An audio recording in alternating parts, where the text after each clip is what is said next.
Good morning, friends. Today we discuss about the conductor and its property in electrostatics. In electrostatics यानी charge at rest होगा तब उसकी property देखनी है. Okay. और कंडक्टर की प्रॉपर्टी जो है ये विदाउट स्टैटिक कंडीशन जो है वो करंट इलेक्ट्रिसिटी में पढ़ेंगे. तो यहाँ पे हम स्टैटिक सिचुएशन की बात कर रहे हैं, वो बहुत इंपॉर्टेंट है. तो first we discuss about what do you mean by conductor और कंडक्टर के अंदर क्या होता है उसके बारे में डिस्कस करेंगे. तो कंडक्टर जो है यानी metal, it consist of free electrons and positive ions. कैसे हम एग्जांपल लेते हैं यहाँ पे. तो एक सोडियम है मेटल, उसका एटॉमिक नंबर है Z=11. Z=11 एटॉमिक नंबर 11 है, उसका मीनिंग उसके पास 11 इलेक्ट्रॉन्स है. एक एटम के अंदर उसके पास 11 इलेक्ट्रॉन है, 11 पॉजिटिव आयंस है जब ये न्यूट्रल स्टेट में होता है.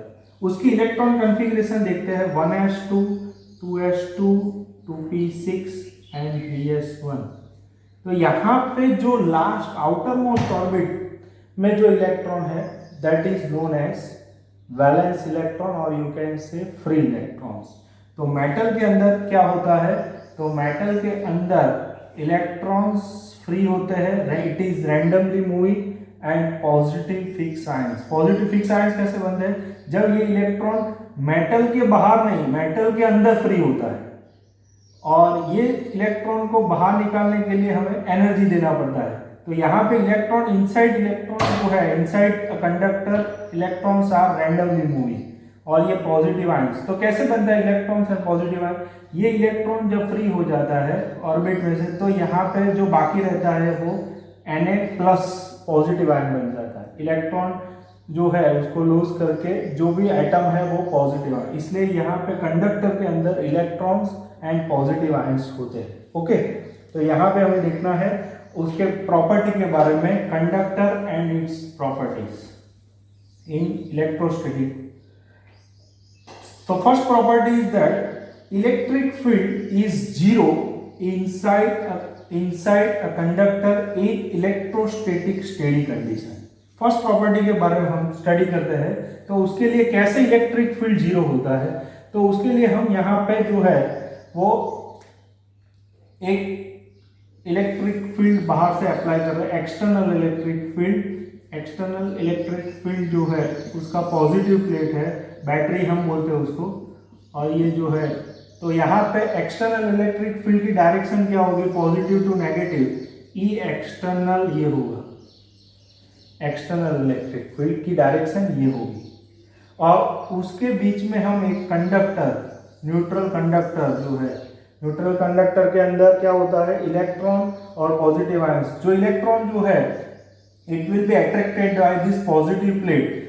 तो यहाँ पे जो है वो इलेक्ट्रॉन जो है वो पर वो सरफेस से बाहर नहीं निकलेंगे, अंदर ही लेफ्ट साइड में आ जाए. यहाँ पे जो है वो पॉजिटिव आयंस जो है, this charges are induce charges. Why it is called, because with the external field ये इंड्यूस करता है. पहले इलेक्ट्रॉन सभी इलेक्ट्रॉन्स जो है वो रैंडमली हो गए, पर जब इलेक्ट्रिक फील्ड जो है अंदर इलेक्ट्रिक फील्ड जैसे होगा तो ये चार्जेस जो है वो लेफ्ट हैंड साइड में जो है वो अरेंज करना स्टार्ट कर देंगे. शुरू में सिचुएशन ऐसी होगी कि सभी इलेक्ट्रॉन जो है वो बीच में भी हो सकते हैं, कहीं पे भी हो सकते हैं. पर जैसे इलेक्ट्रिक फील्ड में आ गया तो धीरे धीरे करके क्या करेगा, तो धीरे धीरे करके ये इलेक्ट्रिक फील्ड इंड्यूस करेगा. ये इलेक्ट्रिक फील्ड को हम बोलते हैं इंड्यूस इलेक्ट्रिक फील्ड.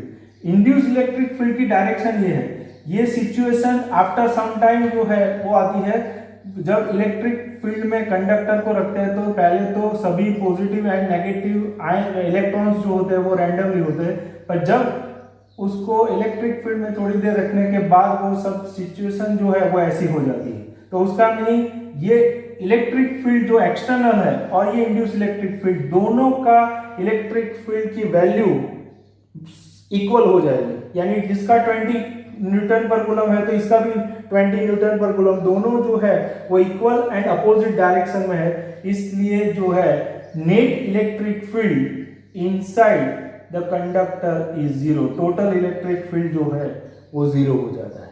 ओके, तो ये है फर्स्ट प्रॉपर्टी जो है net electric field in a static situation. Static यानी ये चार्जेस जब स्टैटिक चार्ज में पहले जो रैंडमली मूव करते हैं वो स्टैटिक पोजीशन में आ जाते हैं, नेगेटिव चार्जेस लेफ्ट साइड आ जाते हैं, पॉजिटिव चार्जेस इस साइड आ जाते हैं। स्टैटिक सिचुएशन के अंदर, स्टेडी स्टेट सिचुएशन के अंदर ये net electric field is zero, that is the first property of the conductor.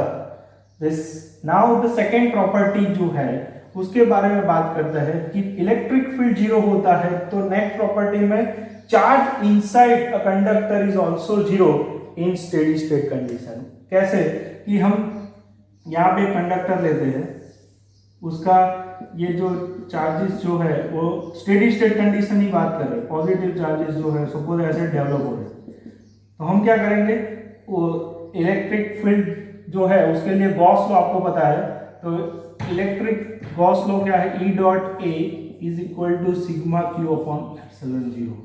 यहाँ पे इलेक्ट्रिक फील्ड फाइंड करने के लिए यहाँ पे कोई पॉइंट कंसीडर करते हैं तो उसके अराउंड गॉसियन सरफेस कंसीडर करते हैं। तो गॉसियन सरफेस जो है वो गॉसियन सरफेस जो है उसके अंदर कोई भी इलेक्ट्रिक फील्ड लाइन पास नहीं हो रही, यानी electric field inside the conductor zero है, वो फर्स्ट प्रॉपर्टी हमने पढ़ा। तो electric field inside the conductor zero है, E equal to zero, therefore 0 is equal to sigma Q by epsilon, means total charge inside a conductor is also zero according to Gauss law। तो पहली property क्या थी, in the static situation, in the steady state condition electric field inside a conductor is zero। Second property is the charge inside the conductor is zero because the electric field is zero, okay, in the static situation। Now the third property, if suppose we are giving a charge to the conductor by any means, बाहर से हम कोई charge इसको अंदर जो है उसको positive charge दे देते, suppose extra charge positive charge, तो ये क्या होगा, ये चार्ज जो है वो प्रॉपर्टी क्या है, electric field inside zero, charge जो है वो अंदर नहीं रह सकता, इसलिए ये चार्ज जो है वो कहां पे आ जाएगा, सरफेस पे यूनिफॉर्मली डिस्ट्रीब्यूट हो जाएगा। तो कोई भी चार्ज कंडक्टर को हम देते हैं वो सीधा कहां पे आ जाता है, सीधा सरफेस पे चला जाता है, ये सरफेस जो है उस पे चला जाता है। कोई भी चार्ज कंडक्टर जो है उसका चार्ज कहां पे होता है, सरफेस पे होता है, can reside on the surface of a conductor. ये तो टोटल चार्ज जीरो ही था, पर बाहर से कोई charge extra charge plus Q हमने दिया तो भी वो यूनिफॉर्मली जो है वो सरफेस पे चला जाएगा और यूनिफॉर्मली डिस्ट्रीब्यूट हो जाएगा। ओके, तो ये है third property, if charge is given to the conductor it will reside on the surface of the conductor, there is no net charge inside the conductor, they can only reside on the surface of the conductor, that is the third property। okay, now what is the fourth property, conductor is equipotential body। Conductor is equipotential body. आपको पता है कि यहाँ पे conductor जो है उसके अंदर नेगेटिव चार्ज, पॉजिटिव चार्ज, तो यहाँ पे कोई भी जगह पे पोटेंशियल जो है वो क्या होगा, इक्विपोटेंशियल बॉडी का मतलब है इक्वी यानी equal potential at every point inside a conductor. Conductor एक इक्विपोटेंशियल सरफेस है, इक्विपोटेंशियल बॉडी है। कैसे, तो यहाँ पे उसका मीनिंग क्या होना चाहिए, सभी सरफेस पे, सपोज ये कंसिडर किया सरफेस में है तो सब पॉइंट पे पोटेंशियल, सपोज यहाँ पे V1 है, यहाँ पे V2 है, तो V1 equal to V2 equal to dash dash dash Vn, जो भी टोटल पोटेंशियल जो है वो इक्वल होना चाहिए, तो ही ये बॉडी इक्विपोटेंशियल। कैसे होगी, तो आपको पता है electric field is equal to dV upon dt। You know that electric field is zero inside the conductor, therefore dV by dr is equal to zero। और dV by dr जीरो, उसका meaning कि differentiation कोई भी constant value का ही zero होता है। उसका meaning ये हुआ कि V is equal to constant, यानी पोटेंशियल V क्या है, इलेक्ट्रिक पोटेंशियल जो है वो कांस्टेंट होगा सभी जगह पे, इसलिए potential constant at every point, it is known as equipotential surface. तो यहाँ पे ये जो कंडक्टर है वो इक्विपोटेंशियल, उसका पोटेंशियल यहाँ से लेके सभी जगह पे सरफेस तक जो है इलेक्ट्रिक पोटेंशियल वो कांस्टेंट होता है। Okay, that is the fourth property. Next property is that electric field is always perpendicular for a given charge conductor. Suppose आपके पास एक चार्ज कंडक्टर है और उसके अंदर जो है इलेक्ट्रिक फील्ड, ये चार्ज कंडक्टर है, तो उसका इलेक्ट्रिक फील्ड क्या होगा? It is perpendicular to the surface. Electric field जो है वो परपेंडिकुलर टू द सरफेस होगा। कैसे? इलेक्ट्रिक, आपको पता है कि VA, यहाँ पे VA माइनस VB यानी potential difference is equal to minus integration from B to A E dot dl। ये जो है वो आप जानते हो कि potential difference is related to integration of minus sign, यानी work done by the electric field है माइनस। तो यहाँ पे potential A and B point पे इक्वल होगा, तो VA माइनस VB क्या हो जाएगा? जीरो हो जाएगा। तो उसका मीनिंग क्या हो जाएगा?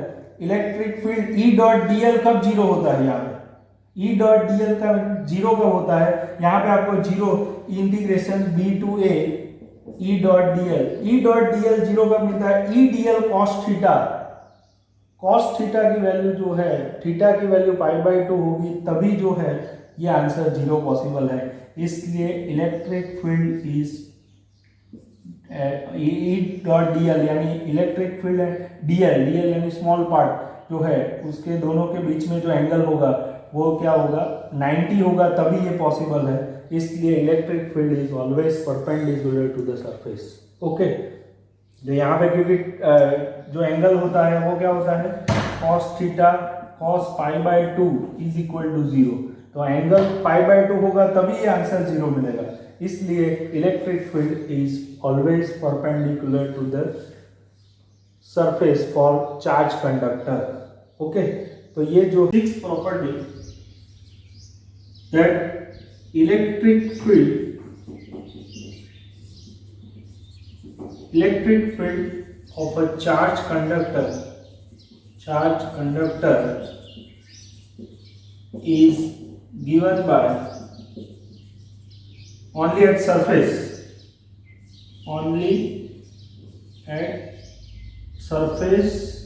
outside the surface, only for outside surface.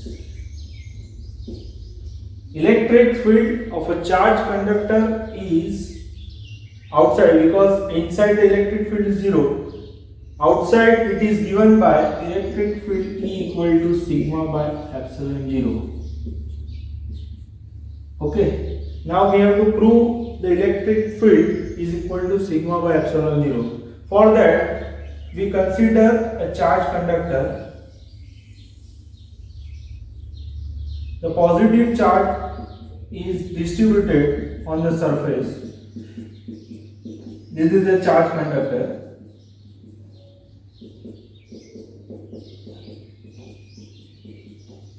This charge conductor.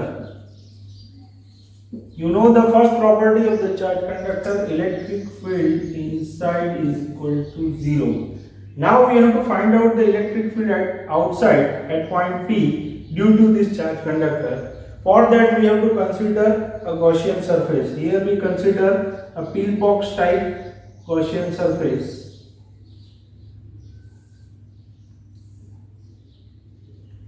This is a Gaussian surface.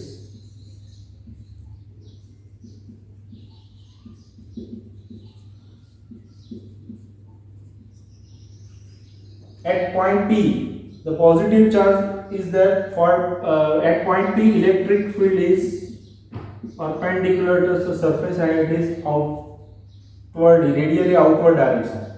Here we consider a small surface ds. Point P is very close to this surface. Electric field inside that is equal to 0. Only electric field is in this direction. So we consider here the cross section area ds, and it is having the area vector that is called ds area vector. Both are parallel to each other. So now what is flux? Phi is equal to E dot ds, and here electric field E ds cos theta, theta equal to 0, and that is defined as electric field is constant. यही Gaussian surface का जब consider करते हैं Gaussian surface, तब ये exemption कि electric field on the surface is everywhere same, it is constant. So electric field is constant, integration ds cos 0 is equal to 1, that's why that is given by E into S. So you know that flux is equal to E into S. Now it is having the surface charge density. What is surface charge density? Sigma is equal to Q upon A. Okay, so Q is equal to sigma into A. Now according to Gauss law, flux phi is equal to sigma Q upon epsilon 0. Here we have find out the flux E into S, and here we have considered S surface, so here we use S symbol for the surface. So Q is equal to sigma. Here total charge enclosed by this Gaussian surface, that is given by, यहाँ पे जो Gaussian surface हम consider करेंगे उसका total charge जो surface पे है वो यहाँ पे क्या होगा, sigma into S divided by epsilon. That's why here electric field is equal to sigma upon epsilon 0, that is NK. In this direction electric field is given by this sigma by epsilon 0. That is the last property of the conductor. Okay.